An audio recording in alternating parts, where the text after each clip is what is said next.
They didn't bother. Okay. But anyway. So here we are. Thank you everyone for joining us. So we're going to go ahead and get started. Ultimately, safety in Santa Cruz is about seeing how, we need to have strength in our community, a safe community, and that comes from services provided that we give to our community and making sure that that circle is filled. And so tonight we're talking about housing and housing options. And so we have people here, each from, different spaces. So if maybe we could take a moment, talk about who you are, the position you hold, and learn a little bit more about the services that you provide in terms of housing, that would be great. So do you want to start? Sure, yeah, I'll start. My name is Evan Morrison. I'm Executive Director of the Free Guide. We're what I generally describe us as is a startup nonprofit. We're in the first year of providing services to people who are homeless, as providing programs. Though we've been doing, our organization has been publishing the Santa Cruz Free Guide, which is a guide to services since 2015. Yeah. Okay, excellent. Cory?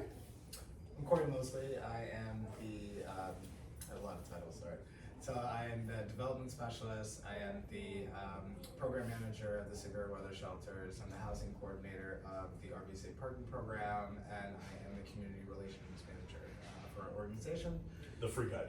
Yeah, the Free Guide. Yeah. I had too much coming up now. And I've done housing for homeless veterans here in this county for 6 years, and I've done housing in general for around 7. Wonderful. Yeah. Okay. Darius, Mosley, I'm a landlord, and my entree to this event is I rent a lot of Section 8 housing. In fact, somebody told me, I'm not sure if it's true, it's that I'm the largest Section 8 landlord in the city for Santa Cruz. I think I have 35 Section 8 tenants. But then I've had Section 8 tenants in 4 different counties: Solano, Monterey, and Santa Cruz, Alameda. So, and I rented my first Section 8 to my first Section 8 tenant who came and introduced me to the program in like 1988 in my triplex on Locust Street. And quite frankly, I have a lot of experience with, I don't know which one, lower income folks, their challenges, and some issue, problems with Section 8, the program, Mm-hmm. and different types of Section 8 tent, folks with vouchers, vets with badge vouchers, pedestrians with their normal Section 8 housing choice vouchers, and the ones with emergency vouchers. And I've kind of run into all of them, and there are different experiences with those folks. But at the end of the day, I'm a landlord in Santa Cruz. I guess I'd call myself a moderate sized one. I've got 53 units in Santa Cruz, another 30 or so in Salinas and Monterey, and so I got an interesting perspective on being a landlord with those sorts of folks, and solutions to affordable housing as well. I'm excited to hear about that. Yeah. Bill? Thanks for all your support for folks with vouchers. You're not gonna like some things I say, but It's not personal. that's the purpose of this. Thank you. My name is Kramer. I'm the CEO of Housing Matters. We're a local nonprofit, the largest nonprofit in Santa Cruz County, working on solutions to homelessness. We have about 200 or so folks in shelter on our campus on the corner of River Street and Highway 1. We support about 350 households in the community, so recognizing that it's not only housing, but it's providing folks with the appropriate kind of right-sized support for them to succeed in housing and integrate in the community. And we're also building housing, so we're remodeling a 7-unit Victorian house, the Blue House, right across the street from us. And then we're about to embark on the largest supportive housing project ever undertaken in the county, 120-unit. It's a term of art, but permanent supportive housing. So it's all those things, permanent, and it's supported on site in building support and long-term housing for folks that will benefit mostly from that level of support. Not everyone needs, ongoing long-term case and care management, as my colleagues Evan and Cory know, but some folks do. So the housing we're building is designed to support those folks that are most vulnerable, most at risk, which is a euphemism, most at risk of dying on the streets of our community. And just so we're all working on the same vocabulary, when you say supportive housing versus permanent housing, transitional housing, and could you just elaborate a little bit more? Sure, I think the broadest umbrella term would be support. So let's say the broadest umbrella would be, or description would be, supportive housing. So that's providing someone in their housing placement. Sometimes that support starts before their house, right? Our case and care management, housing navigators, work with folks, individuals, families, and veterans on a pathway to housing. So they're connected with support on their journey to housing. So broadly, supportive housing is housing where someone is connected with an individual or an organization that provides ongoing support, and support could take many different facets or many different aspects. So it could be helping someone get integrated with primary health care, behavioral health care, substance use treatment, just community integration, going to the grocery store, basic living life skills. So that's supportive housing, and that can be both building specific. So a housing complex across the street, for example, might be a supportive housing, and every or some units are designed and set aside as supportive housing. Supportive housing can also be scattered site, so it can be broadly throughout the community, right? And we provide that. We, kind of number of us sitting here, provide community-based supportive housing, so it's site-specific, scattered site. Could be an apartment anywhere. Could be in one of Darius's units. So that's also supportive housing in the sense that we're providing on-site support to that household, that family, that individual. Could be really short-term, could be measured in weeks or months, could also be measured in years. Permanent supportive housing can also be scattered site, but oftentimes it's a building, a domicile, set aside, designated with units that have either a project-based voucher, a Section 8 voucher that's attached to that unit, not to the individual.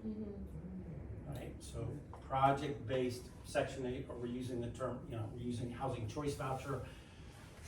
Trying to move, just, no, not a criticism, Darius, but trying to move away from Section 8, which is a redlining, so that goes back to redlining. Right. When communities were The whole point of Section housing choice voucher was to avoid this red line. Yeah, Instead of putting people stuck in projects, give them an opportunity to go anywhere, exactly. right? Yeah, but so, just a different term, so Right. housing choice versus Section 8. So supportive housing, broadest umbrella. Permanent supportive housing, a little bit narrower in defining how that support is provided. Could be, again, with a unit or with a building. Oftentimes it's a building designated as supportive housing. Transitional housing, which there's very little of now. I think we may have shuttered one of the last transitional housing programs, specifically transitional housing, which is a HUD definition of transitional housing, which had been this kind of between shelter and long-term kind of community-based housing, and it would provide people a place to stay. And the way we had operated, and HUD had operated for many years, HUD, Department of Housing and Urban Development, I'm getting into my acronym soup, and that would provide people kind of that transition between maybe shelter or being unhoused and long-term permanent housing in the community. The way we operated the program and under the mandates of HUD, it was someone could be in housing, in transitional housing for up to 2 years. And they'd be provided with, the way we operated our program, there was a common living area, a common kitchen, so people were working on their life skills, preparing their own meals, providing some of their income, if they had income, towards the program. So we collected fees for that, and some of those then would be held and then given back to that individual when they exited the program, maybe for that first month's rent. But transitional housing, I'll finish in a minute, I promise, has really fallen out of favor from the funders, from the federal government. Basically, with the understanding, but the thinking went, and we also support this, that you don't need transitional housing. We're gonna be a true housing first community and operator, which means the first thing we do is take someone from wherever they are, in shelter, on the street, wherever they are in our community, house them right away. And so the thinking was we don't need transitional housing. Everything we're gonna do is gonna be housing first. Right from shelter, right from the street into housing. And that works for most people. Some folks, I think it really benefit from that transition, that learning the life skills and the cohabitating with other folks and working with case and care management, folks on our team. Cory and Evan, we've had the pleasure of working together over the years, so thrilled that they're doing what they're doing, but also feeling us with them too, because we work so closely together. So that's transitional housing, and it's really, when I say falling out of favor, there's no money to operate transitional housing. No funding streams, no grants available for that. Which is very unfortunate. Do you need a chair? We have more chairs. Can I quickly interject? Okay. Yeah, and I'll just, once We again, have one up here. there are organizations that are doing their own transitional housing, maybe not the way we operate, but looking at shelter or temporary domiciles or units to operate in effect as transitional housing. Yeah. But there's no, so we don't operate our program anymore. There was no money left in the pot for us to operate transitional housing. Elaine? I just wanna let Elaine. Oh, okay. Elaine Johnson, Executive Director of Housing Santa Cruz County. We don't build houses, but we advocate for other organizations to build homes. We work with our state and local officials, elected to support policy and to build affordable housing here in Santa Cruz County. Election season coming up, we're looking at some possible housing bonds, that sort of thing. So hang out with a lot of these folks. What are your thoughts on the mayor's proposed bond, since you just brought that up? I did, didn't I? Yes, you did. Let me rephrase that. So from your perspective, your unique perspective where you sit, where do you think the focus should be in terms of housing and the types of housing that we're talking about for people in need? And how do you think those gaps would be filled? With the bond that. If you don't want to directly answer about the mayor's bond. No, it's fine, okay. because I was in meetings all day about that bond. Okay, great. Because one of the things I really like is that, that Mayor Keeley invited the community to participate in the creation of that bond. It wasn't like the city just went and was putting it together, and that's been amazing. And now we've just got an email today that it's now handed off to the community to take the reins. And so I'm actually excited about it, because I think it's important that the community have a say in what they want to see here. And anytime you build an affordable home, it's great, right? That's why I'm here, to make sure that everybody has a safe, stable home, place to call home and lay their head at night. And so, we met today, and some community leaders met today to talk about what those next steps may be. So we're still in the early phases, but I'm very excited about where it can possibly go. Okay. Yes. I'll be glad to comment on that when my turn comes. Well, actually, you were gonna be my next person, and then I'm gonna let Marvin ask a couple questions. I feel like your perspective is rare amongst the panel, so I would love to know landlords can choose to provide this service. What makes you, offer so much of Section 8? What was the correction? Housing choice. Housing choice. Yeah. So what attracts you to this, but then again, what are the hurdles that you see? What would make it better? And do you feel like this option fills a need? Just tell us a little bit about your perspectives, what you think works and what doesn't work, and what attracted you to it. First of all, let me say, I have very good Section 8 tenants. Most of them. I always tell people, I would trade 95% of my Section 8 tenants with any one of my 3 sisters. That's saying something.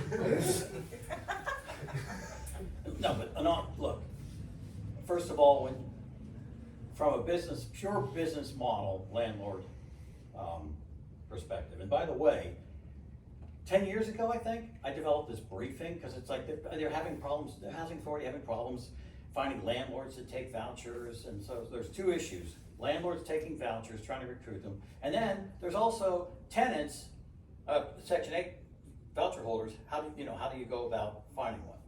So I put together, not 1, 2 PowerPoint briefings one was why I love Section 8, this is for landlords, and I was offering to the housing authority, look, why don't you call in, get your, Pete's Coffee or whatever, and Cookie Company cookies and all that stuff, invite a bunch of landlords in. I'd be glad to give them this briefing. Why I love Section 8, spoiler alert, guaranteed rent is dead last. Let me, and top four reasons I love Section 8. Spoiler, guaranteed rent is dead last. Number one, the major expense for a landlord is turnover. So when somebody turns over, they leave the apartment, there might be repairs to do, carpet, this and that, it takes a week or two, maybe to find a new tenant. Well, in this town, they rent themselves yesterday, but whatever. It depends on how much you're earning, but that's a huge expense. At the $2,500, do the math, $2,500 a month for a 1 bedroom, that's a meal at the Shadowbrook every night. So that's how I process this, okay? So vacancy is a big expense. Section 8, they never leave. I've had 2 Section 8 tenants leave in the last 8 months, and they went out with a coroner. They died in the unit. So they stay forever. And it's great for from a turnover perspective, there's very little. And number 2, the ones the tenants, the Section 8 voucher holders that quote get it, they know they've won the lottery. It's not the lump sum, it's the annuity program. And so you do the math, they get a subsidy of rent's paid by the government, maybe $1,800, $2,000. I've got people paying as little as 0 for a 1 bedroom to whatever, it's 30% of their income. And a lot of folks are on SSI, say, and they're about $980, so their rent's like $300 to $400. You do the math, lay it all out, it's about a multi-million-dollar subsidy over their lifetime, okay? And the ones that get it know that they have to mind their P's and Q's. They have not only a lease with me, but they have a contract, contract with the housing authority, which says, if you're going to be gone more than 30 days, you got to notify the housing authority as well as me. And there's rules about drugs and so forth. And there's folks the ones that get it. So behavior is and counter to all of the the conventional wisdom and the prejudices. They're great. They behave themselves. I have very little problems. Again, there's exceptions, of course. So that's number 2. What's the number 3? So then, now maybe this is unique to me. My tenants know that we have this kind of unwritten contract that, hey, you be a good tenant, you're here forever. Everyone's on month to month. I mean, I have 20 people in 20 years. They're still on month to month leases. And for me, they also know I have an open checkbook to improvements. And so, hey, if you want to improve your unit and do stuff, I'll buy the materials if you can find someone qualified to do it. I had a guy who put in marble tile in his bathroom, pergo flooring, mirror closet doors. I mean, he was my poster child for why rent a Section 8. And I have others that do that too. Because it's like they know this is going to be their place for as long as they want it, and they treat it like it's their own. And again, this goes all against what everybody thinks of Section 8. Oh, they're poor, therefore they must be on drugs, or they're criminals and whatever, Absolutely not. Being poor is not a crime. And it's really easy to be poor in this town. Okay, anything under 120 grand? It's low income, Right. So that's the other thing, and that was 3, and then 4 is, the guaranteed rent's kind of nice, Yeah. But, so, anyway, I put together this briefing, and also when a landlord talks to another landlord, they listen, because we speak the language, and we know what our pet peeves are with tenants. Shadow tenants, as I call them, ones that, no, they're not living here, they're just visiting, leaky cars, oil, unauthorized dogs, and then so forth and so on, or pets. And, we understand, what pushes our buttons and what's a good tenant and so forth. And so when they have somebody like saying, look, you should really, I have extremely good luck with Section 8 tenants, and here's why. Section 8, housing authority said, thanks, no thanks, Darius, but we have our own people to give those briefings. Well, it's their own staff, and I know. So whatever. So I hear these good things about Section 8. Yeah. Do you see anywhere where there's gaps where it's not working or it could be improved? Absolutely. I wrote this, I was kind of frustrated with a couple of tenants. I wrote this, it was like 7-8 years ago, I wrote this email to John Stossels, who at the time had this Fox News program about government waste and stuff, and I wrote this thing that said, you know, you should come out and investigate, you know, do a story on Section 8. And here's the, you know, hey, I said there's good things about it, but on the other hand, there's no work requirement, okay? And we have limited housing here, but we also have low-paying jobs. We're a service and ag economy, okay? And the first priority should be for the butchers, bakers, and candlestick makers of Santa Cruz, so they can live close to their job, okay? And I think a work requirement would be at least give working low-income folks first priority. I had a guy, one example, that went south. He was a vet, check. You know, he had a decent car, check. Nice silver Audi, didn't leak fluids. Okay, and then hey, he worked as a security guard at Safeway. Boom. Okay, come on down. Here's your apartment. 3 blocks from the pier, 690 Pacific Avenue. So next thing you know, he decides to quit his job and claiming he's disabled.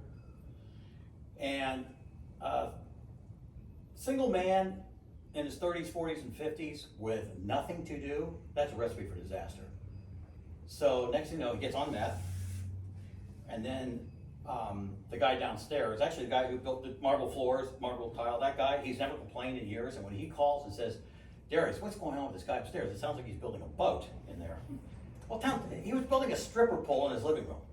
And then all these homeless gals are coming up there, and Mike, this isn't gonna work out, okay? And I eventually had to evict him, and he's homeless in Hollister. But I gave him every opportunity, and he had everything, but he blew it. And maybe that's where we need more, you know, housing support people that like, dude, or here's, you know, here's, like I said, here's a Staples commercial, here's the red button, easy. Press this and life will be good. Just, you know, follow the lease, get rid of the stripper pole, keep the riffraff out. Minor things. And here's Are door B. Are there any services like that? Does the housing authority provide any sort of counseling? Yeah, they or- do. Phil can tell more about it, you guys know more about I that. don't hear. Well, But that's also a red flag for a landlord in Well, Santa for sure, Cruz. but what I mean is, if you're having a problem with a Section 8 tenant, can you call the housing authority and say, hey, we're having this problem, can someone talk to them? Can someone educate them? Yes, there's Kind of, but Please. Yeah, okay, so, both Free Cory guy, and I call the free guy. worked we both have worked extensively with homeless veterans, and, that veteran undoubtedly was in the HUD VASH program. of course. And, so the first step in a perfect world is, so what HUD VASH is, for those of you who don't know, is a Section 8 voucher program specifically for veterans. And they have every veteran gets a case manager, and the case manager is master's of social work or licensed clinical social worker. So not only do they do case management, but they can actually do therapy, and some even prescribe meds to the folks that they're working with. So yes, in an ideal world, Darius would have had one of those staff people to call to say, hey, this is going on with this person, please come check in on this. And that case manager would come by and checked in on it and seen what was going on, and provided an increase in services. I can tell you from my experience, the HUD VASH has more clients than they have, like considerably more clients than they have staff. You know, it's as great as it is a program, and honestly, I wish they could, you know, if we could just expand HUD VASH to cover everyone, we would get so many more people housed. But they need more case managers, and you know, they're funded by the staffing is funded by the VA, and there's only so much money the VA will give them. that's just the example of veterans. Yes, that's just with veterans. So let's say in general. In general, not really. Unless you're working with an agency, unless that person's working with the agency. Like, I'll give you an example, and Phil can attest to this. When we were doing the SSVF program, when I was working with Phil. Which is the veteran program. Veteran program. Okay. You know, before, so maybe I'll get them housed, But the thing is, I'm checking in every couple weeks. I'm not just checking in with them, I'm checking in with the landlord. Hey, is everything good on your end? Are you hearing anything? All right, cool, we're good, perfect. And you know, you do that for a couple months, you keep on checking in until, HUD Vash takes over and takes care of it. But with different programs, just within our RVC parking program, yeah, I'm checking up on my folks, I'm calling the landlord, I'm like, hey, how are we doing? But this is a serious funding issue, is that once your program is housing enough folks, that role is a full-time job. Yeah. And very few programs have the money for that. In fact, I think the only program in the county is the rehousing wave at Housing Matters. I think that's the only program in the county that has funding to do that. What kind of ratio do you look for, Evan, when you're, for case management? For case management, or for like what So we when you call say, housing support? just it might help, when you say there aren't enough people to do that, someone, case manager's kind of case load, and people don't wanna be cases, but Yeah. we're just using that term. Once they've gotten housed, I mean, it's really gonna depend on the population, unfortunately. I mean, with the standard, okay, let me think this through before. I mean, like a general caseload, I would start, if I was setting up a program, I would start at a ratio of 1 housing support person per 20 people housed. That's where I would start. That may not work. You might have to go down. Yeah. Depends on acuity. Yeah, it really does depend on the Someone's- population. Folks who've been homeless longer, or who've had a long history of trauma or sexual abuse, or just unmanaged substance use, unmanaged mental health stuff, PTSD, anxiety, all that stuff, will have a higher, you're gonna have to intervene with them more. Can I just add on, do you mind if I just add on to Please. that just for a second? Please, So yeah. it's really key, and what Evan's saying, so imagine that you have a roster of households that you're supporting. I'm really gonna try to not use case. A roster of households that you're supporting, let's say it's 15 or 20 households that you're supporting. So you get a full roster pretty quickly, 15, 20. Really fast. Well then, so some of those folks will stabilize in their housing environment, and that care manager can peel off and pick up the next household, and always have that roster of 20, more or less, right? Some people stabilize, they don't need any support, Cory doesn't need to visit anymore, every 2 weeks. Oh, looks like things are stabilized, and this household, maybe this veteran is doing fine. But you can imagine how quickly, 20, right? And we have 300, 400, 500 people the community's housing in a given year. Our organization houses on average about 300 folks a year, and there are another couple hundred from different community organizations. So you can see that our case management capacity fills up really quickly. Yeah. And hiring, these are people, talented people, professional, that have to live in Santa Cruz County. So the challenge is providing enough support to the folks that need it. And that's a real not only a funding challenge, but a staffing challenge. About that staffing, so I was speaking to, I'll let you speak in just a second. So I was speaking to, I think it was Lisa Murphy, and she was saying that they have 2.5, ultimately, people like this that can fill that liaison case management space. And that was Lisa Murphy for the city of Santa Cruz. And then we were speaking to the sheriff's office, and the sheriff's office, I think, has 2. And so when you're talking about these numbers and you put it into perspective, I think there are 2,000 homeless people within Santa Cruz County right now. About 2,200. Yeah, and so when you look at We think that's low. Yeah. Just, I would assume, I I'm don't mean to not speak for us, traipsed but up I'm and gonna looking say up, I'm that sure we there's think lots of that's people. an undercount. It's definitely. So my question is, when we talk about these ratios, that seems very low to me, and from my perspective, I don't speak for anyone else, I feel like the transitional housing and these case managers are really where some solutions can be found. And I'll just say about the city, if I can, and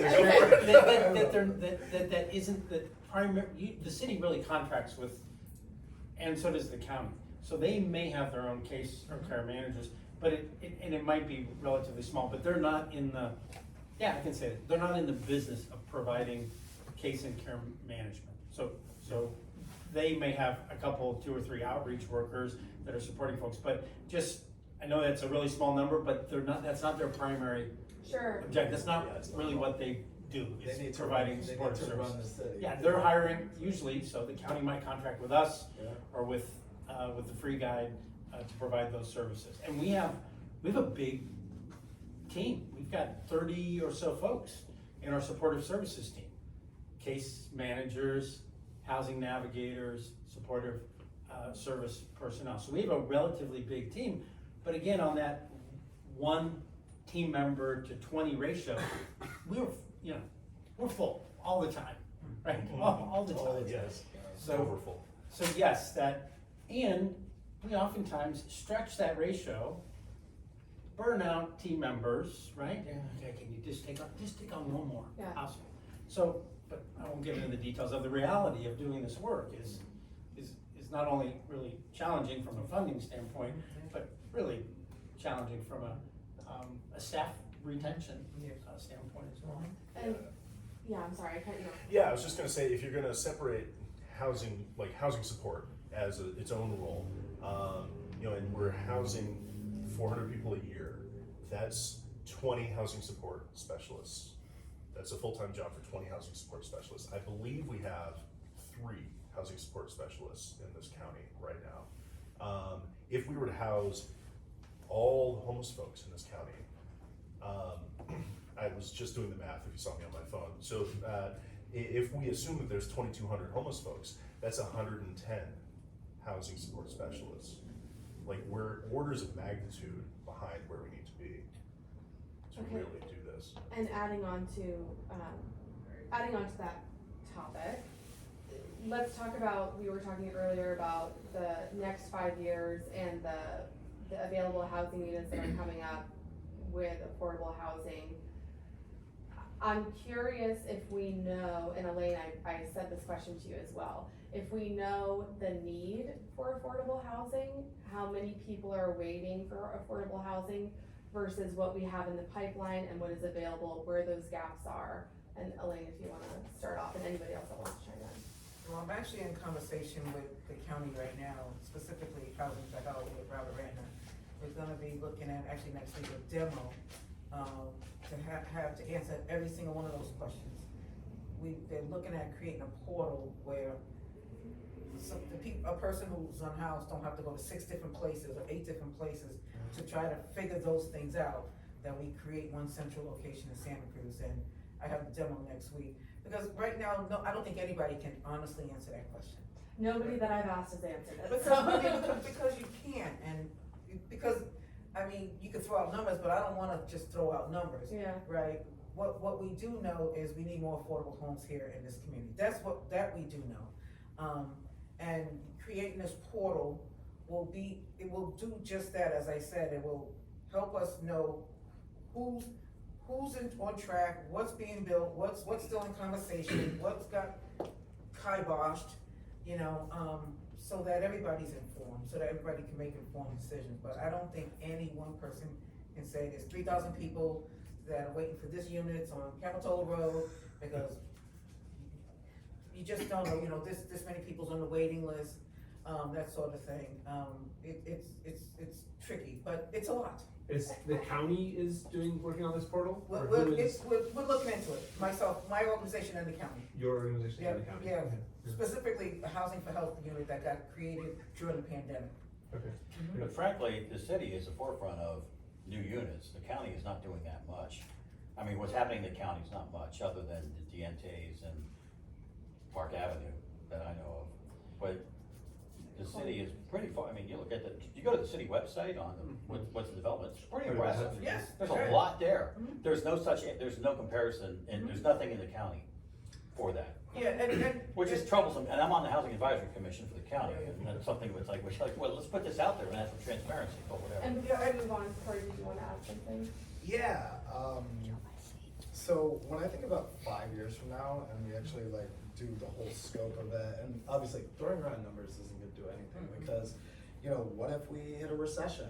Yeah. And what if, that's more people on the streets, that's Okay. more people that, are out here looking to maintain, figure out, where they're gonna go, what they're gonna do. Or they got a little family. Does their family even want them? Maybe they were kind of mean to them, like in their own household, and then you don't have a job, you're on the streets like everybody else, because a lot of people here live paycheck to paycheck. Almost everyone I know does, and they work really hard and they have great jobs, but still paycheck to paycheck. So like when you look at the scope of 5 years, like we need to be ahead of whatever we're even saying now, like. in I the agree, future. and the Like, numbers way though, ahead. the numbers though could help hold accountable and make sure that we stay on track, right? Like if there is currently no way that we are keeping track of who needs what, I feel like that's kind of a big piece of this. Well, I'm not saying nobody's keeping track of it, Yeah, I think everybody's keeping track of it in their respective roles. Yeah. Right, and And what, totally, yes, right, yeah, let's be clear, because everybody on this panel, and everybody I work with, you know, I can't say this enough. Everybody is working hard and as fast as they can to keep up. And that's why right now we're into looking at the housing element, the RENA numbers, you know. Yeah. The whole county, every jurisdiction has to build a certain amount of homes, you know. And for me, instead of focusing on what we may not build, I wanna focus on what we can build, right? Yeah, the city of Santa Cruz got, I think, almost 4,000 units they gotta build in 8 years. That's a lot of homes. And let's see what we can build, right, in these 8 years. The same with Capitola, I think that was like 1,200 and something. You know, is that doable? I think it's important for people to know, and if, you know, I stress this enough, you know, I can't stress this enough. The people that are working on these RENA numbers, trust me, they are not getting up in the morning saying, well, let me just throw some numbers together to put this together. That's not what's happening.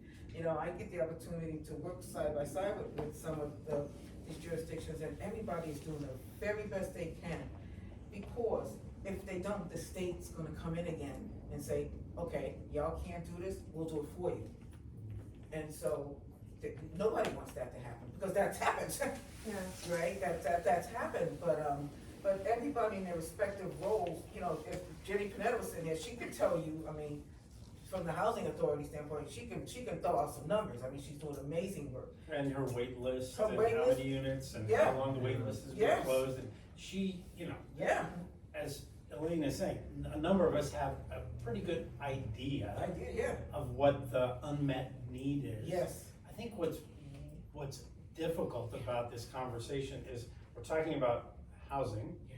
You know, I think you really have to break it down. Yeah. Affordable housing, Yeah. affordable medium income, affordable very low income, supportive housing, permanent supportive housing.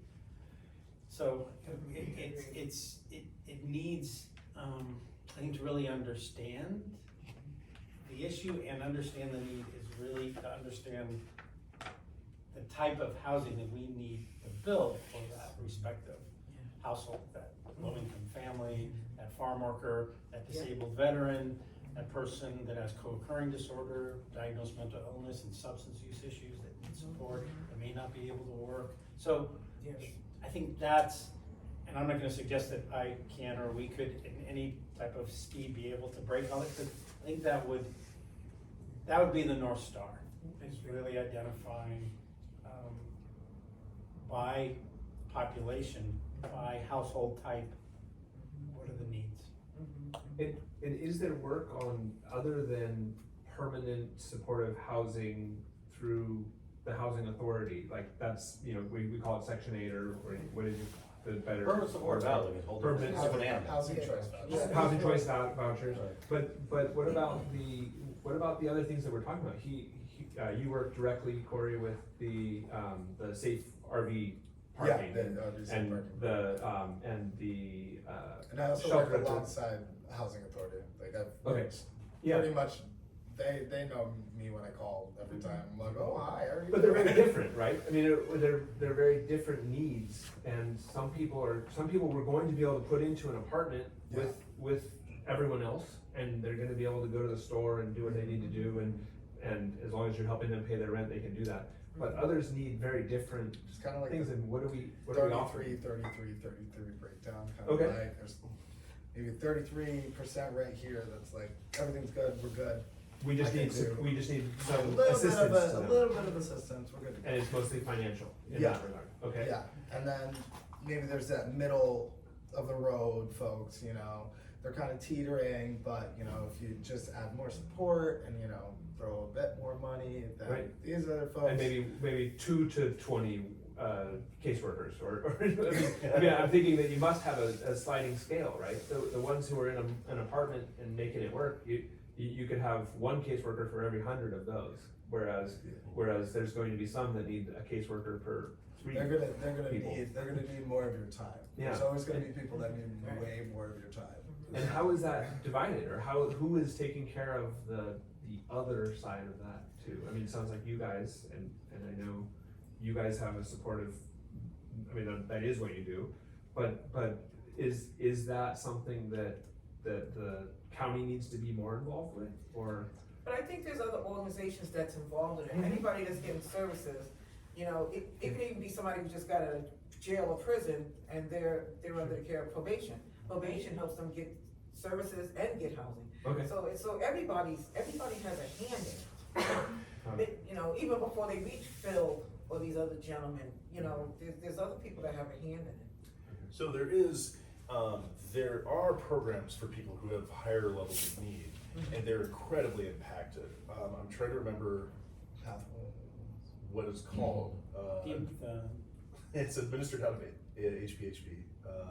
Match program, Shelter Plus Care? Shelter Plus Shelter Plus Care. Care. I think it might have a different name now, but Shelter Plus Care is for folks with a higher level of need. They have higher level of disabilities, and there's a lot of support that's offered. Again, in an ideal world, there's a lot of support offered for those folks, and that program is very impacted. It's very hard to get in just because the staff there, their caseloads are overflowing, that being said, a program like that, if we doubled or tripled or quadrupled the funding for a program like that, that would start to address the need. But I don't even the need way outstrips the capacity. And it would be very noticeable out on the streets. So and just to put a little bit of this in, it may be obvious to everyone, like, that the work we're doing is trying to fill a gap in the social safety net, right? So there are folks that we're working with that are successfully housed with a little bit of support and eventually maybe no support. That first bucket that Cory described, that 33%. And there's folks that have more acute need and need additional support, almost a Shelter Plus Care, almost a clinician, a professional, someone who's trained to do this work. And we all have experience, Evan, Cory, and I have experience working with folks that aren't successful living in the community with the support that we provide. And that's visiting someone from time to time, once a week, once every 2 weeks. We're not on site, we're not living next door, or living in suite with this household. And they're not successful living independently. They need more support than we can provide, but they don't qualify for skilled nursing and assisted living. They almost need assisted living. They need like on-site 24/7, someone close proximity. So back to the term of art, the solution for those folks that need more support is this a building, we're gonna call it permanent supportive housing, that has units set aside with rental subsidies, a housing choice, a Section 8 voucher, and on-site support. So we, I don't get too philosophical, the system's failed these folks that are slipping through the cracks. We're trying to fill a gap, right? We're trying to help solve and knit together that social safety net for folks that are slipping through it. So this is a really long, elongated conversation about failures of the system. We want to fix the system, that's the whole purpose of our group. So, yeah, well, okay. We're here for it, let's hear it, what's the solution? She's got a kind of a So- radical so idea. I also want to address the limits of so this is Housing Matters, and this isn't it's not braggadocious to say, we're the largest provider of housing services in the county. We're alongside, really great partners. In a given year, maybe we've housed 300 folks, but 400 people became unhoused in that same year. We're not, inflow and outflow. So if we look at that, right? How many people are newly becoming homeless, unhoused, and how many people are housed? We're not keeping up. And I find no comfort in the fact, look around California, look around the state, used to be West Coast, look across the country. I mean, just set your Google News alert to homelessness, right?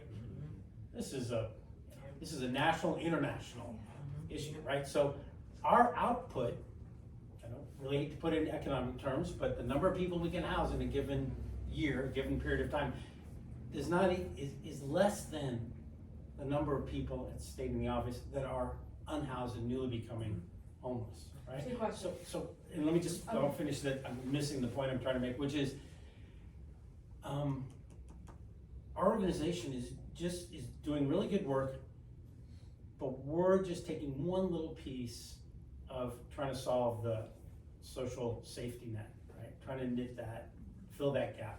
We're not doing any work upstream. We do very, very little homeless prevention, and we're not even touching foundational poverty, racial inequality, income inequality. I mean, we're not, our organization isn't, it's not our mission. So we're providing this fix to a real systemic problem. Right. I'm not working on the system. I mean, I try to make little system changes and try to get more vouchers for people and see if we can streamline the system, get people housed quicker, get the housing authority approval process better, those little tweaks. But the big systemic issues, that's for all of us. And we're not gonna, I see no turning the corner. I see no turning the corner in Santa Cruz, in the state, or in the country, unless and until we work on the big systemic issues. So this is great. We're doing important work. We're changing lives every day, every week. It matters. We ended someone's unhoused situation this week, today. But I used to be really a believer that I can see the light. We're gonna get everyone housed. You gotta keep them housed too. Yeah. Like that's always the biggest I mean, thing. I'll just say, I still think we can get everyone housed. But not So I think what's important too is, like Phil said, it's not just, I think what people get caught up in is they think it's just here. And it's not just here, it's everywhere. Well, it's just happening here, it's not happening in Oakland. It is. I mean, it's happening everywhere, and I think you have to, like Phil was just like that, you have to celebrate those wins. Otherwise, why are you doing the work? Right? Because no one is better than the other. And I must say it again, there's so many pockets, we looking at this county that are not even looking, people don't even talk about black and brown people not being housed. It doesn't even pass people's lips, which is a concern, right? But what I know is we have to celebrate the wins in the midst of, as we're trusting. I have to live that way. I can't live any other way, because then I feel like I'm gonna be part of the problem. I wanna be part of the solution. And part of that solution in the systems change is keep doing what you're doing, right? And the people that we house and help get clean or whatever, then they can step into these roles as well, because that's what happens. I got a couple. We all have a lot to say. Well, that's the point. So, I like the natural progression of this panel, so it's okay. So, Evan. yeah, so the touch, I don't even remember what you said that made me think of this, but something that we've been thinking about internally in our organization is, what is it gonna take to end homelessness here? And one of the things we've been thinking about is, okay, we have this mandate from the state that we build nearly 13,000 new units in this county by 2031. And is it realistic that all those are gonna get built? Probably not, but 8,000 or 9,000 could be realistic. And that's a big deal when we have 2,500 people who are homeless. And I've been thinking about, okay, how could we increase services so that we can actually just get people housed as those units are opening up? And I don't know if all of you are familiar, well, okay, I won't go into the weeds on that. Internally in our organization and with talks with other folks, we've been thinking about, it would probably be possible, if the housing stock existed, to house 1,000 people a year and keep them housed for 5 to 8 years to end homelessness here for $65 million a year. Now, the challenge is execution, the challenge is having enough people to hire to actually deliver on those programs. But that's the number that we've settled on, is $65 million a year. And part of why I'm bringing this up is because I just want the community to get used to hearing that number. Like, that's a large chunk of money, and yet 5% of the county budget is $55 million a year. That's what I was gonna ask. That's And 5%. there's a proposal floating out there in ether that the state of California should allocate 2.7% of its budget to homeless services. And that, keep in mind, $65 million a year is just services, it's not buildings. So I want this to coordinate with all the buildings being built. But there's a proposal out there that the state of California should allocate 2.7% of its budget to homeless services. Staff at the county told me, I haven't done the math, staff at the county told me that would equate to, our portion would be $75 million. Didn't Santa Cruz Local just do an article about how much we spent on homelessness, and wasn't it and services and housing, and wasn't it $98 million? 129 million, but 40 million was rental assistance. So you're talking about a solution. I'm talking about services, yes. Not And three. in addition to what we're doing now, $65 million a year in services. And here's how we broke that down, is $35 million a year in a housing first program that would have capacity for 1,000 folks, $5 million a year in homeless prevention, $25 million a year to providing shelter for 1,000 people. And so you know, homeless housing first programs, when delivered robustly, have a success rate of 80 to 90% a year. And what does success look like in a housing first program? It means that the person who got housed, and in a housing first program, you're paying their rent while they're in the program. The person who got housed either graduates to paying the rent in that unit or paying the rent in another unit within a year. That's how they define success. So that's an 80 to 90% success rate is really high. It's the highest success rate we've seen in this country in any type of program. It's an expensive program to deliver, and that's why municipalities have had trouble funding it. But if we were to do that, say we could execute this to get 1,000 people in one of these programs in here. 800 graduate, then we bring in 800 more, and then we do that another year. There are only 2,200, 2,500 homeless folks in this county. After 5 to 8 years, we're getting close to functional zero. It's just a question of, can we make that commitment? In my mind, it's a question of, can we make that commitment, and can we then execute on that? But that only works if you have Yes. the prevention active. Yes. And also, we're talking about the flow. It's How a are static you- number, and the Yeah, challenge You're is. talking about static numbers. Yes, and that's Yeah. the other challenge, is having a robust homeless prevention system. So, And we have yet to execute on that in this county. But we also wanna look at too, not everybody becomes unhoused for the same reasons. Oh, yeah. I mean, cause I know people who work for the county for 20, 30 years and become unhoused. Oh, yeah. I think it's important to note that as well. and Phil, actually, I wanted to ask you this, because you said you have X amount coming in and X amount going out, and so my question to you is, from your perspective, what brings people to you? Because I've I've always quoted the point in time statistics, which apparently are crap, and I've accepted that. So I'm learning. So considering your perspective of people coming in, what are some of the biggest drivers as to what brings people to homelessness? And then for the output, what are the hurdles that you're finding? Is it a lack of the actual structures? Is it a lack of effective services? What are the hurdles that you face for your output? I think, it's interesting, there's this, number of studies have been done on trying to identify this correlation of homelessness and housing, and, what they've identified is that there is a correlation between homelessness and housing stock, housing availability, and rental housing costs in a community.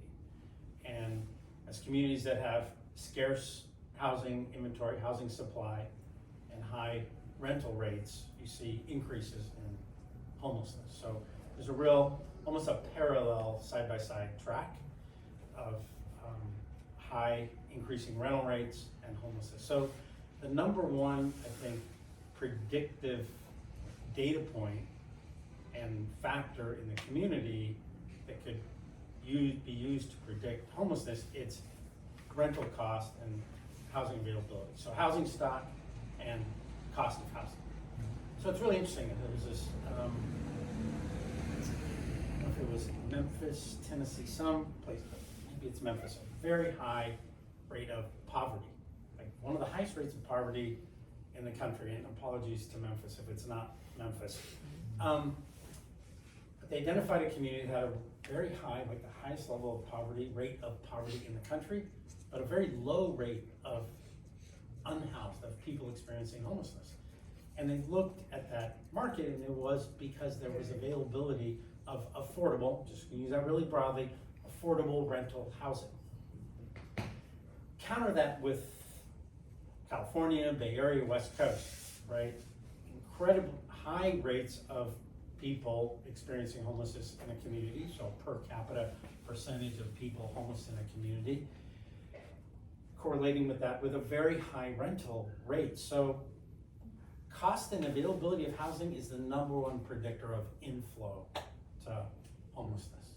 So people lose their housing. They don't have such a generous, understanding landlord as Darius, and their housing rates go up. They're not satisfied with the market rate that the housing authority provides, or it's not something that they're attuned to. So they raise rent, and so we have families, individuals approaching us all the time saying, my rent just went up. My partner lost their job. I can't afford paycheck to pay, can't afford to live here anymore. They lose that income, they have a catastrophic life event, traumatic event, and they lose their housing. Getting back into the housing rental market, if there's 20 people waiting for one unit or 100 people waiting, or go out and look at a property. So number one source of inflow would be it's cost of housing, inability to afford housing. That's the number one inflow. And then just answer a question about kind of what could improve our effectiveness at helping people get housed is more housing, more affordable. And that's the biggest hurdle that you're finding is the placement. That it's two, so it's four things. It's four things. 4 legs to the stool, or maybe it's a table if it's 4. Okay. Availability of affordable, very low income housing. A rental subsidy to go along with that housing, so a housing choice voucher or Section 8 voucher. A landlord that's willing to say yes to a housing choice Section 8 voucher, and a case or care manager, support person to support that household. 4 things. Okay. Availability of low income housing, a way to pay for that housing, a landlord willing to say yes, and case or care manager to support that household. Okay. I feel like it's important, sorry, Darius, I do want to, Go ahead, you go first, you're on the panel. All this discussion, I got couple things I want to clarify. Number one, about the waiting list, and I think the waiting list for Section 8 is currently about 12 or 13,000. That's correct. I wish they would take the names of people that want to get on the waiting list. You don't have the whole people who want to be on the waiting list. I wish you would say, well, the waiting list is full, but let's take your name. It'll be 20, 25,000. Wow. They would be I wish they would do that. We would have a really good idea of how much demand there is. But they shut you off, say, sorry, it's closed. That's number one. Number two, let me just comment about the RENA numbers. And correct me if I'm wrong, for the folks in here, but the RENA numbers are the cities need to zone areas. They have to provide 4,000 places they can build in order to be compliant with the state. Now, am I right in saying if they zone, said, here's 4,000, 3,900, whatever, potential sites, we rezone this, so it's high density, and so forth. But if they only build 1 unit in those 8 years, are they still compliant? Because the cities and counties do not build housing. So they just have to provide the template. Here's the template, here's where you can build, go through the process, And at the end of the day, you know, it depends, It's a real estate developer. It's a real estate It's gonna developer. housing. And then we'll never ADU, we're not gonna ADU our way out of it. Because if you do the economics, the math on that ADUs, it's minimum 300, 400 grand, Yeah. okay? And so, that's a big hurdle for somebody to put an ADU, detached ADU in their backyard. And then, another thing is, as tenant protections get harder, tougher and tougher, or tighter and tighter, and the AB 567, I think, just passed committee, which tightens up the Tenant Protection Act of 2019 about just cause eviction. If we have more and more tenant protections, there's gonna be less people wanting to have some tenant in their backyard. Right, today, there are folks in Oakland, LA City, Berkeley, that have people in an ADU in their backyard that haven't paid rent in 2.5 years. And they're troublemakers, and they can't get rid of them because of eviction moratorium. So that's a real term, you know, so these, you know, you can't, you know, burn the candle at both ends. And there's solid evidence that when the city was passing the rent control, that properties came off the market. You know best, you know better than anybody, yeah, There as was a realtor. there's a large number of the listings that went to, be sold to owner occupants. Right. That used to be rentals, and anyway, it keeps happening. And so just to dispel any notions that in 8 years when the arena cycle's over, there's gonna be 4,000 new units popping up all over town. It ain't gonna happen. But you know I'd be what? surprised if 20-25% showed up. And Well, even if they so- are, how many of them are gonna be affordable? Well, I none mean, of them. It's really, None of none of them are. them. When- Because it costs- You build a new building Yeah, in Santa none of Cruz them. and you put shiny, granite on the countertops and you rent out a studio for $3,000. And that's not affordable. And all affordable housing Correct me is if- subsidized housing, correct me because the if affordable, because the 20% inclusionary rate, guess who has to pay for that 20%? The people upstairs or in the neighboring apartments who pay, you know, $400 more in rent to subsidize the other 20%. Correct You know, me if so- I'm wrong, but there are about 1,000 low-income units in the pipeline right now. I think there's more. Well, at least the 5-year plan that I saw the presentation of. I think there's, So Thousands. it's not nothing that's being developed. Yes, no. That's right. No, it's pretty significant. In fact, this year alone, Yeah. or last year, they had a good. there's 100% affordable going on Capitola Road. Yeah. I mean, and I remember asking, like, what's the incentive for these people? Like, and I wanna ask you, how can we incentivize this to make people want to supply the affordable housing? Well, it took 8 years to pull together funding from multiples, you know, it's a very, it's hurting cats to get funding for these types of affordable projects. They have money from here, you gotta get money from here, you gotta meet certain qualifications, and then, you know, Elaine, you probably know, and I mean, Bonnie Lipscomb, Yeah. Santa Cruz, she's an expert in this, but it takes 8 years to 6 to 8 years just before a shovel hits the ground. Now, Okay. if you're gonna And- build preparing to rent to Section 8 renters, you know, the math is pretty good to do that. The question is, you know, can you guarantee that the vouchers are gonna be available? I mean, right at this moment, sure, great, but what is the capacity of housing authority to keep providing vouchers? Yes, that's what I was gonna ask, Well, is the it's housing federal. authority expanding their voucher program? Because the whole idea of the vouchers are that they're paying market rate, and they keep They adjusting. pay above, that's a problem. They But keep I wanna paying- say that the Housing Authority of Santa Cruz is the worst offender in terms of raising rents in this town, and I'll explain why. That's interesting, but I just wanna make sure that everyone here knows too, that's, the goal is that the landlord is supposed to be getting market rate. The landlord isn't being a generous soul Not at all. necessarily. No. At the moment, they just raised rates to a point where it feels. In fact, let me just say, It they feels went- like they're above market rate. Let me just, I was getting 1844 in 2020 for a 1-bedroom. Yeah. I was happy, it worked. And then 2021 or 2, they raised it from 1844 to 2244, $400. I wrote, and then all of a sudden, guess what? On Craigslist, hey, there's no 1-bedrooms under 2,000. People go to say, gee, what do I rent my place for? Hey, look at what had, oh my God, I'm gonna put 2,200. And I even wrote, I have an email, I sent to Jenny Panetta. They go above that by $200. Sure. I have an email to Jenny Panetta saying, Jenny, where are you getting these numbers for these 1-bedroom rates? Why don't you just, you know, instead of 2,200, make it 19 or 2,000 and have more vouchers available for everybody? how much money are they wasting? And they said, and she gave me a very bureaucratic answer, oh, we have to, by the HUD, we have to be within 90% of the meeting. It's like, well, who's doing your surveys? Yeah, I Because mean- there's no, one bedrooms except for the luxury places are not It's all 22, money from 42. HUD, it's all coming from HUD.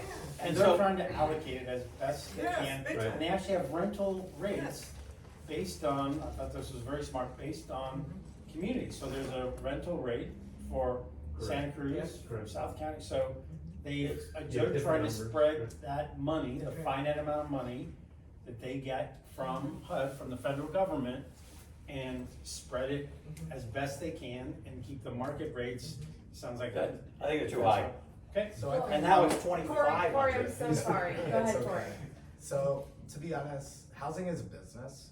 I don't care who, it's a right for sure in my mind, but it's also a business. It always has been a business ever since the first, skyscraper went up or whatever. It's a business.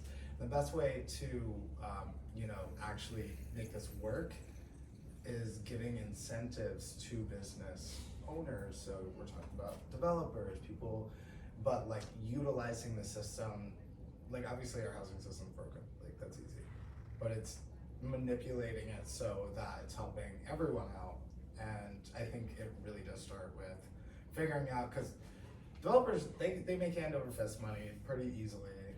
Whatever project they get their hands on, if they have the capital backed up with whatever bank they have or whatever they have, that's something to look at. And I think in my mind, it's really incentivizing. How can we convince them to not make, you see downtown, by the ocean, all those new buildings over the last 5 to 7 years, most of that is not low income. But that's just one location. That's an easy spot to be well, that's by the ocean, duh, dummy, come on. But I'm thinking all of Santa Cruz County,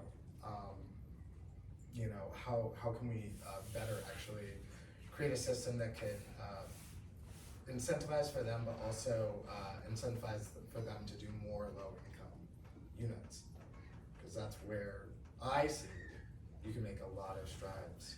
There's only two ways to do that. You're gonna either, other people living in that development are gonna have to subsidize the other low-income folks, or we gotta get beyond YIMBY, and we're gonna have to go to FIMBY. Public housing in my backyard, and that's gonna be the solution. It's gonna take the federal government to solve this problem, not just in Santa Cruz, but like you're saying, it's everywhere. Something popped up on my Facebook thing or my feed. It's coastal town where all retirees are flocking, in the Gulf. I'm like, oh, okay, where's that? And so it's this Walton, something county in Alabama.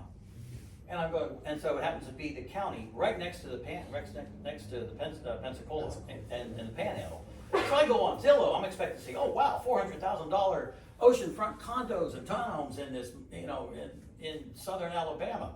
$2.5 million, and the rents were $2,400 for a 2-bedroom. This is in Alabama, so it's everywhere, Yeah. And Okay. but anyway. I've been to Alabama. So, I got family there. so if we bring the system problem that you touched on, and and you touched on the cycle and where this really begins, and I think as a whole that's what our group wants to solve, is a systemic problem, and we try to focus each meeting a different topic. Today's topic is housing. But I'm interested to know where you guys think in this cycle of a community and our responsibilities within a community and how to have a healthy, safe community, where you think those gaps are. I honestly think it starts, I'm looking for education for my daughter, and I'm this is where it starts, the available education. And so that's my perspective of the beginning.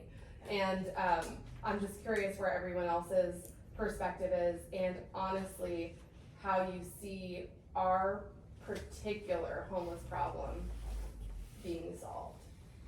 Elaine, I would like to ask you a question first. please.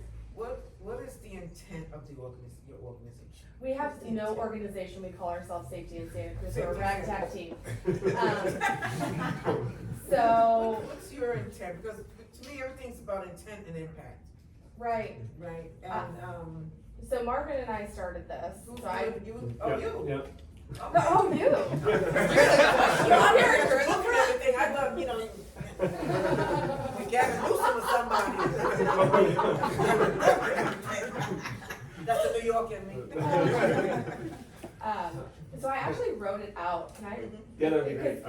A lot of people have asked us this, and I'm like, we don't have anything. And so this is what I came up with. We are a group focused on safety. We see safety being achieved by there being an effective system within our community that includes addiction services, mental health services, permanent transitional and supportive housing, effective and appropriate policing, and a strong community. We feel when these components work harmoniously, safety is ensured. That's what I got. So for me, when I hear that, again, what I hear, what word comes up for me is partnership.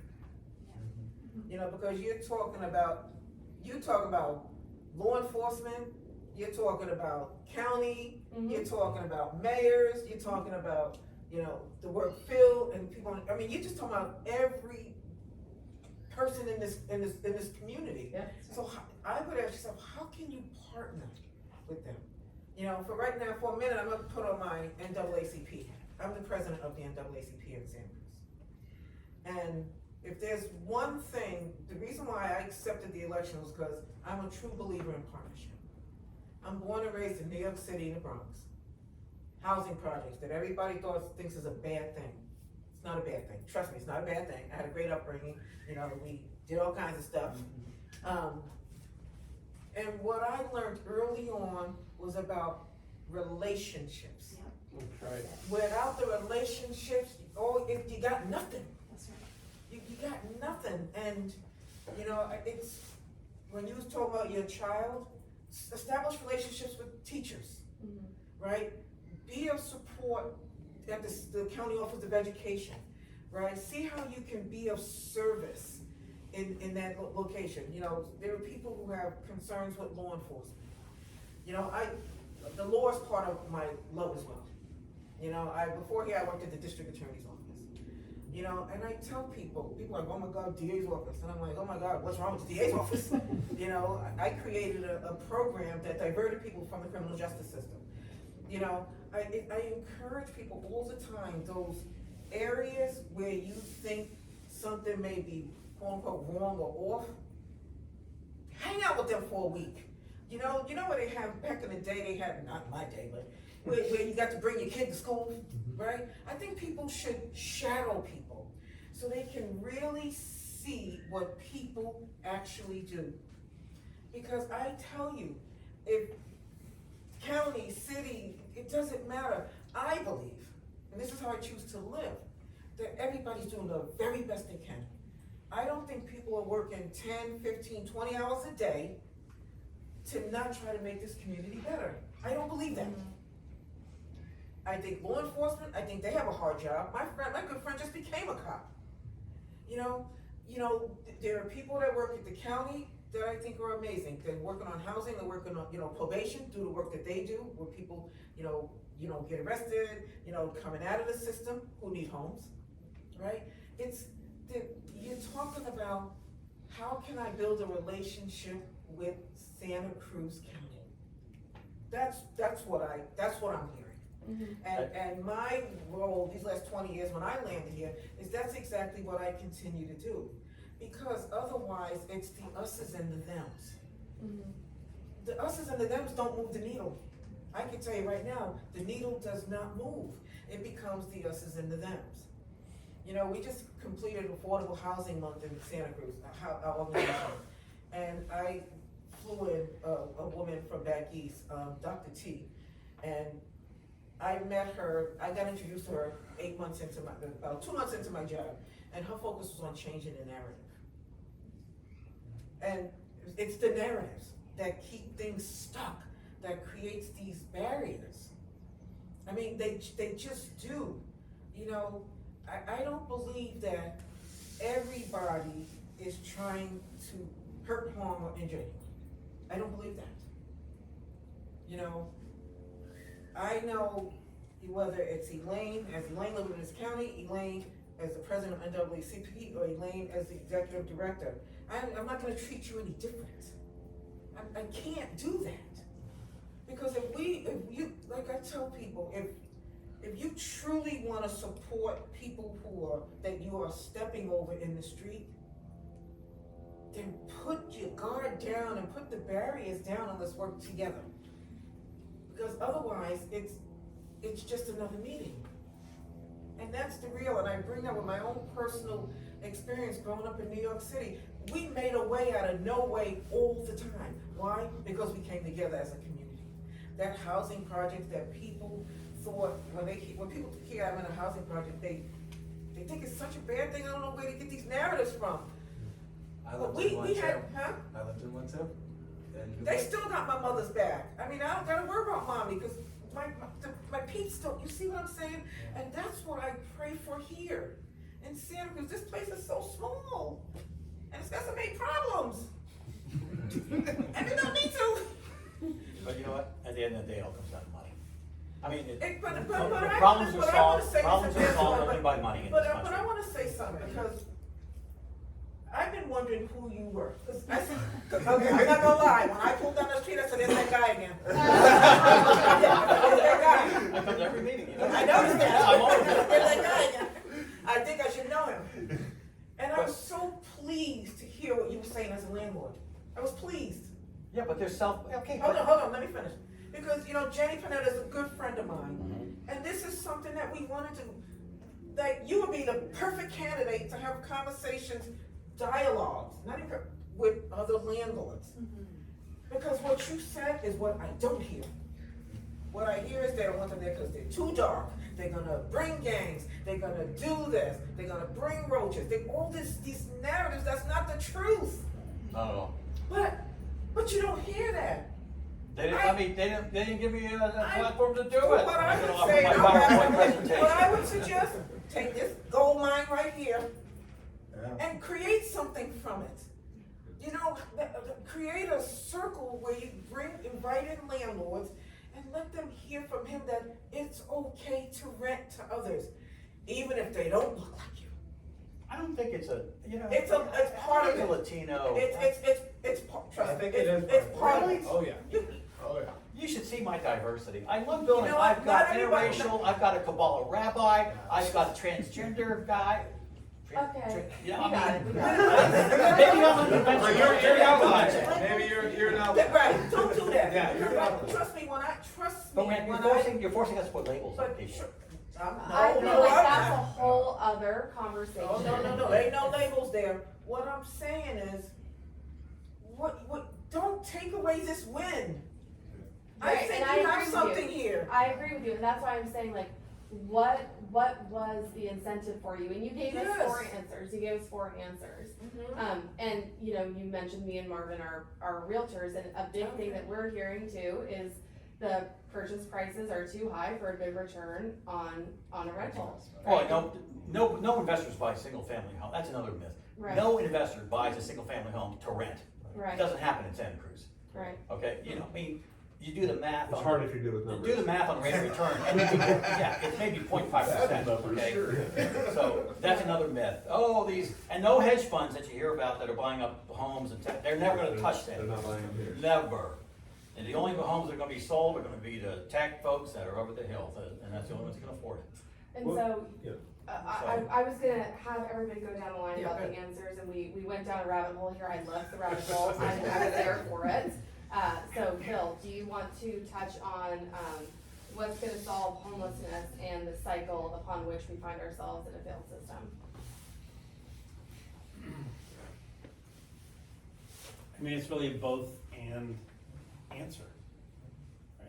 It's everything that Elaine said about coming together as a community and changing the narrative. So as an organization, we're really invested in community engagement, trying to create opportunities for people to discuss, get involved. Darius spent a number of, so we hold Neighbors for Neighbors, a new program we launched this year, inviting people into libraries. Elaine's been a speaker, and Darius has come to a number of. I try to avoid, Mayor told me to tone it down, so I can avoid it. The mayor told you. Mayor. I'm Mayor sure does Mayor's too. told him too. So I think it is, I think education is, it's a big part of it. I don't know how big a part, but it's a big part of it, is education, understanding Do you mean education on people's, experiences, or do you mean education like public education? I think education on the issue of homelessness, Okay. the why. I think breaking down this, we all have prejudices and stereotypes. Yeah. And I think it's creating a place, really, more than a platform, but a place for people to have that conversation. And kind of explore, get a better understanding of the issue, because I think there's a lot of us, we think we know the story of the scruffy guy in the corner. Like we play the tape. Scruffy guy in the corner, play tape, right? We think whatever we think, right? He's a bum, he's an alcoholic, he's not working, whatever it is. So I think education is a really big part of it, understanding the issues that are creating, that have gone in to create someone being unhoused. So what were the contributing factors, right, that's happening? So education is a really big part of it. I think education and understanding is critical. And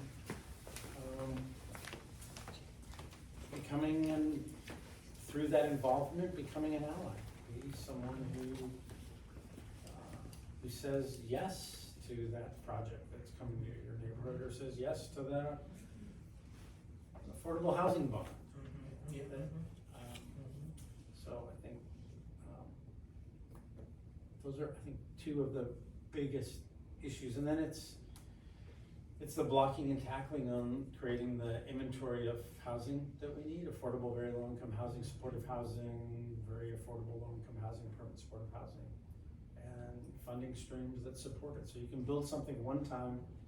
So we spent 6 years trying to raise $55 million to build this 120 unit project, and we're gonna start this summer, but it's not for the faint of heart. And we're a small nonprofit about to build a $55 million project.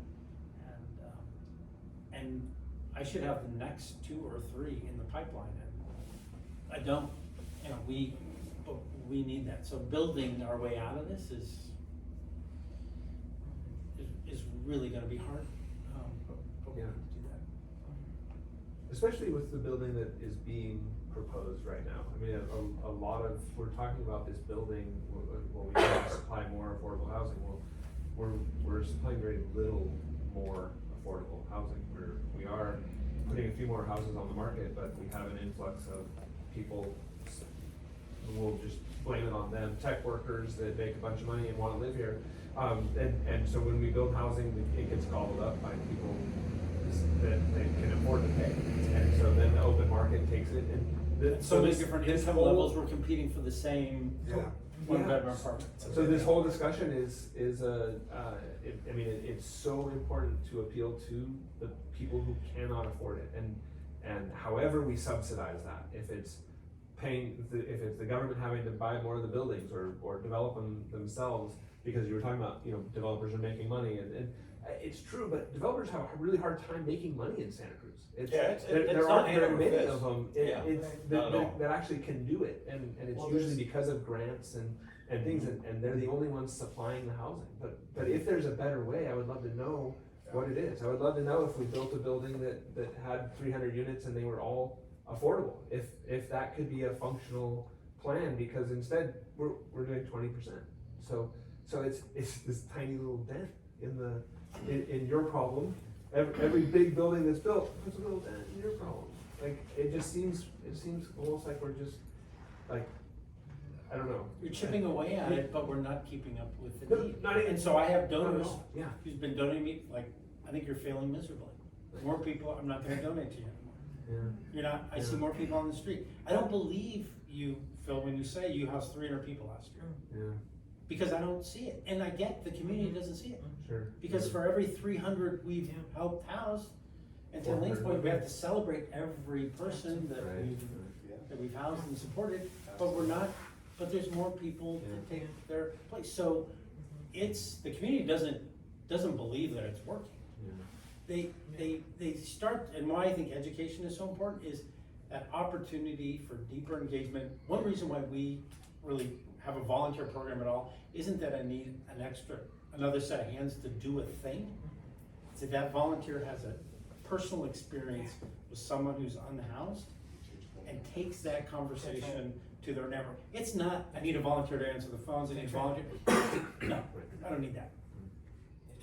I need someone to take that firsthand experience, oh my God, they're just like my brother, or that could be my uncle, or that could be me. That could be, so that's where I think the conversation in the community, the narrative changes is from, really, it's getting close. It's getting proximate to the issue, which means proximate to a person who's unhoused. Issue is too nebulous, right? It's getting proximate to a person who's in crisis, who's unhoused. I think that's how it changes. That's how I've seen it change for community members who walk through our door for a campus tour and be like, I don't believe you. I don't believe what happens behind the gates. And that moment where they meet someone. You're up. Solution, Okay. Fred. Solution. Fair warning, Solutions. this is gonna be somewhat politically correct. Correct or Shocking. incorrect? It's politically incorrect. We're not How sure. many people in this room know somebody had to move away from Santa Cruz because they couldn't afford it? I rest my case. So we just spent the last hour or more discussing the homeless folks and housing homeless folks, or basically housing homeless folks. We didn't spend 1 minute talking about the guy that fills the Slurpee machine at 7-Eleven, makes $15 an hour, and he's living in non-ideal conditions, possibly how many people into a one-bedroom apartment, possibly his car, so okay, he's home, or he's a couch surfer. Or is one of our programs. Yeah. Well, no, they're homeless. No, I'm just saying, we're talking too much, we spent an hour and plus Yeah, sure. about homeless Yeah. folks. When nobody's talking, we haven't yet to talk about the low-wage worker in Santa Cruz, who just needs, some of them just need a hand up. I want something like Section 8 light, whereas instead of you win the lottery with 70% of your rent paid, you just $300-400 a month. I have a tenant, single mom, she works at the Gummy Bear Factory, what is that, Santa Cruz Nutritionals, night shift. If she just had $400 a month, her life would change. Universal basic income. UBI, Yeah. but UBI for those who need it, okay? Well, yeah. And, But we're okay. still doing this worthy, unworthy, Exactly. deserving, and deserving. Exactly. And And the other that's a thing whole, is- that's, That's a whole nother issue. And so, my That's the solution, problem. That's the and problem. radical problems demand radical solutions. So, I think Santa Cruz, here's the politically correct part, Incorrect. instead of trying to build units on unavailable land at $600,000-700,000 a unit to build, we should buy a 100-unit apartment building in Bakersfield, California. And this part of the mythology I don't understand. If the choice is, hey, you could be in a tent in the Armory, okay, or you could be you could be sleeping under the bridge or wherever in the Pogo Dip, or you can go to Bakersfield and have a roof over your head. You can actually, you might be able to thrive. You'll have a roof over your head. I have You- opinions. Let me jump on that. sorry, I just said we gotta wrap radical this. problems. Yeah. Radical solutions. Okay, there you go. Yeah, we Okay, do. thank you, Yeah. yes, you That was a may great leave, absolutely. You've all overstayed what we've asked you to do.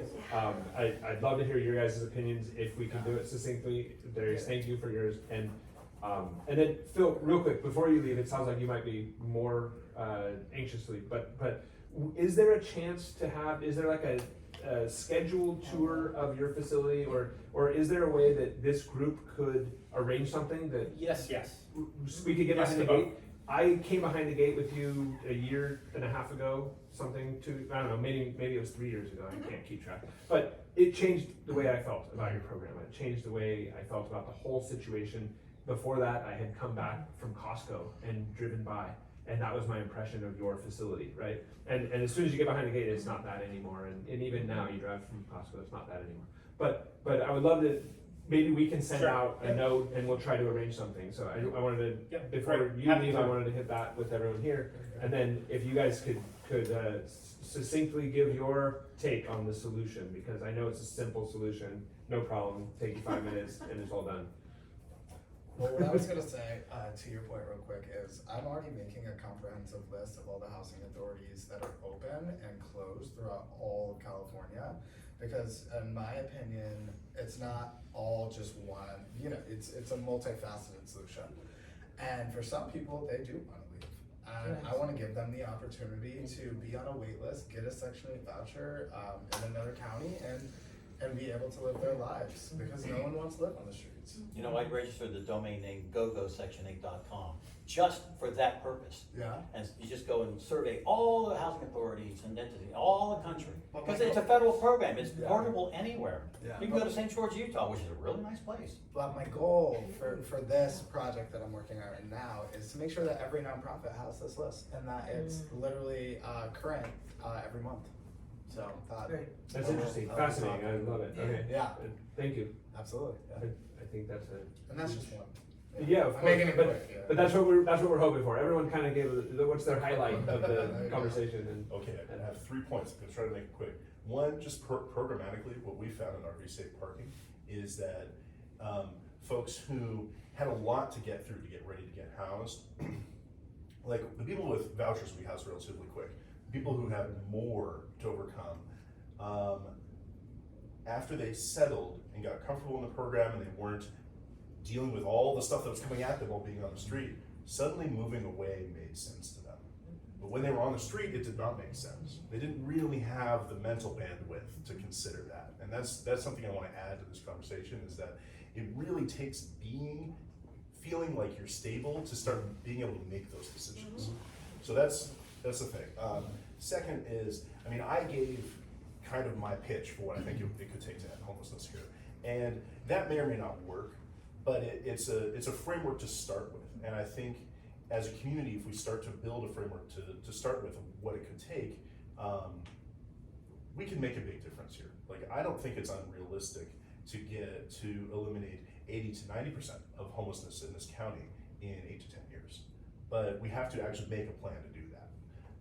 And then finally, what Elaine said really inspired me, and maybe want to touch on something as well, is that I really don't think in the entire history of this country that community has really worked. And I think it's time for all of us to think about what we can do to make community work for us. I think it's a person-to-person endeavor, and we have to be doing that regularly. You know, I think it's that level of engagement that is going to increase our safety, it's going to decrease homelessness, it's going, you know, all these problems that we see out in the world are going to be addressed by addressing community, and it's each of us making that commitment. Thank you. Thank you all. Do I have lots more that I would like to do? As it happens. I appreciate all of your time. Thank you so much for coming. Yes, and I'll probably be bugging all of you very soon. Yeah, thank you, each one of you. Thanks for starting the conversation. Yeah, and Elaine, I want to talk to you about that bond. Yeah, we'll set something up. Okay, yeah. See ya.